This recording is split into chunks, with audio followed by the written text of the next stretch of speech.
నాకు ఎన్నో ఇబ్బందులు అయినాయి, అవి ఎవ్వరికీ తెలీదు.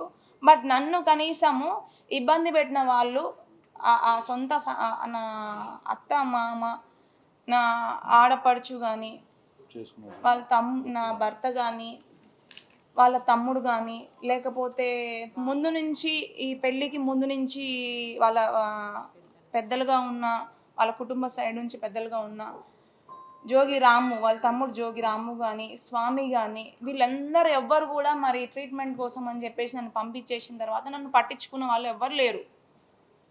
వాళ్ళ పనులలో వాళ్ళు ఉన్నారు, వాళ్ళ రాజకీయాలలో వాళ్ళు ఉన్నారు. మీరు అబ్జర్వ్ చేస్తే పెళ్ళయింది 28th మేన, ఎక్కడ కూడా నేను ఏ ఏ ఏ ఏ మీడియాలో ఏ వీడియోలో కూడా ఎక్కడ కూడా నేను కనిపించలేదు. ఎందుకంటే నన్ను పంపించేశారు. ట్రీట్మెంట్ అనే పేరుతో నన్ను పంపించేశారు అక్కడికి. అది రోజులు అని చెప్పి రోజులు కాస్త నెలలు, నెలలు కాస్త సంవత్సరం కాక సంవత్సరంన్నర నుంచి ఈ రోజు వరకు కూడా మేము ఇబ్బంది పడుతూనే ఉన్నాము. ఏ రోజు కూడా మమ్మల్ని ఇబ్బంది పడుతున్నందుకు మాకు ఫోన్ చేసి సూపర్ ఐడియా, వేడి వేడి టీ, మెరీనా బీచ్ లో కారకారంగా 2 మిర్చి బజ్జీలు. మాకు టీ అంటే ట్యాంక్ బండు, పక్కన ఉస్మానియా బిస్కెట్, ఆ తర్వాత ఒక పాత పాట. అది సేమ్డా, థ్యాంక్ యూ. ఇది కూడా సేమ్. ఏవిటి gold cup. చెప్పేది అర్థం కాకపోతే రుచి చూస్తే మరువలేనిది. ఎట్లా ఉన్నావమ్మా, ఏమున్నా, అసలు ఉన్నావా లేవా అని నన్ను పట్టించుకున్న వాళ్ళు లేరు. జోగి రమేష్ గారు కానీ, వాళ్ళ ఫ్యామిలీ మెంబర్స్ కానీ, ఎవరు కానీ వాళ్ళ ఆనందాల్లో, వాళ్ళ సంతోషాల్లో, వాళ్ళ రాజకీయాల్లో, వాళ్ళ సెలబ్రేషన్స్లో వాళ్ళు కంటిన్యూ చేసుకుంటూ ఉన్నారు. ఆ అమ్మాయి ఆడపిల్ల, అమ్మాయిని ఇబ్బంది పెట్టకూడదు అని చెప్పి మళ్ళీ కూడా మాతో మ్యూచువల్కి మాట్లాడుకుంటూనే డైవర్స్ ఫైల్ చేసి ఇంకొక మోసం. ఇట్లా అంటే మేము ఎన్నని మేము తట్టుకుంటామండి. మోసం మీద మోసము, మోసం మీద మోసము, ఇట్లా ఎన్నని తట్టుకుంటాము. అంటే అంటే ఆయన అనుకుంది ఏంటంటే ఈరోజు నేను ఇట్లా వచ్చి మీ అందరి ముందుకి ఉన్న వాస్తవాలని, నిజాలని చెప్తా అని ఆయన ఎక్స్పెక్ట్ చేయలేదు. నన్ను కానీ, నా కుటుంబం కానీ చాలా చిన్న చూపు ఆలోచన ఉండడం వల్ల ఆయన మమ్మల్ని అంత కేర్లెస్గా, అన్ని తప్పులున్నా కూడా ఇట్లా ఇట్లా ఇలాంటి బిహేవియర్తో ఇట్లా మమ్మల్ని భయపెట్టాలని చెప్పి ప్రయత్నించాడు.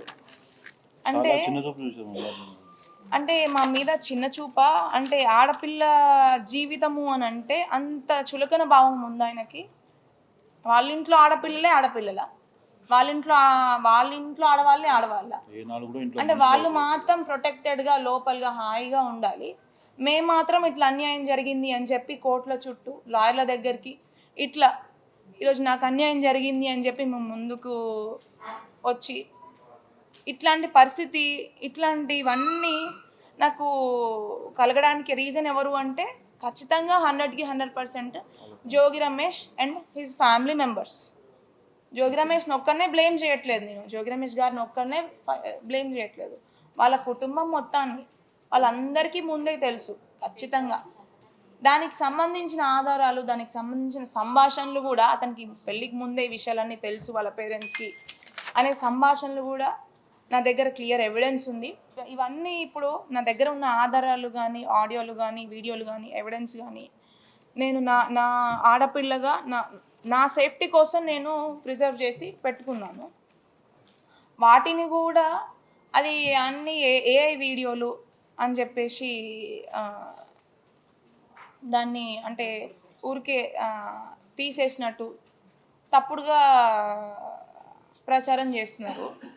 మరి ఇంకా కూడా నా దగ్గర క్లియర్ ఎవిడెన్స్ అనేది ఉంది నాకు. అంటే నేను పెట్టింది జస్ట్ ఒక 20% మాత్రమే. ఆ రోజు నాకు తెలీదు ఎఫ్ఐఆర్ ఫైల్ చేసేటప్పుడు ఎవిడెన్స్ కూడా ఇవ్వాలి అని చెప్పి. ఆ 20% ఎవిడెన్స్ మాత్రమే నేను ఫైల్ చేశాను, అదే బయటకు వచ్చింది. ఇంకా కూడా నా దగ్గర చాలా ప్రతి ఒక్క నేను ఎఫ్ఐఆర్లో మెన్షన్ చేసిన ప్రతి ఒక్క ఎవిడెన్స్ నా దగ్గర ఉంది.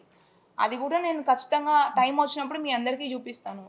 అది కూడా నేను అది ఏఐ వీడియోలా లేకపోతే ఏ వీడియోలు అనేది మేము చూపించిన తర్వాత ఫోరెన్సిక్కి పంపించి టెస్ట్ చేయించుకోవాలని చెప్పి నేను కోరుకుంటున్నాను. దానికి కూడా మా దగ్గర ఉన్న వీడియో ఎవిడెన్స్ ప్రతి ఒక్కటి కూడా మేము కోర్టులో ప్రొడ్యూస్ చేశాము. అండ్ దానికి సంబంధించిన ఒరిజినల్ డివైజెస్ కూడా మేము సబ్మిట్ చేసి ప్రతి ఒక్కటి మేము లీగల్ పరంగా ముందుకు వెళ్తున్నాము.